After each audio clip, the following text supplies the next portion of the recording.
Pangulong Marcos nakibudol fight sa mga sundalo sa Sulu. RH number 14, Leth Narciso Let. Binisita ni Pangulong Ferdinand Marcos Jr. ang 11th Infantry Division ng Philippine Army sa Camp General Chodulfo Bautista sa Jolo, Sulu.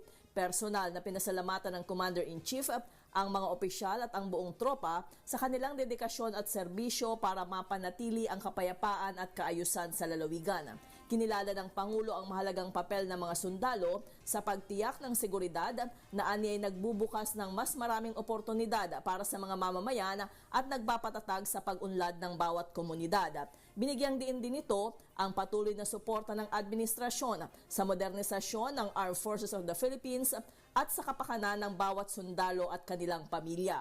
Tinapos ni Pangulong Marcos ang pagbisita sa kampo sa isang budol fight kasama ang mga sundalo. Ito si Leth Narciso para sa DZRH. Una sa Pilipinas, una sa Pilipino.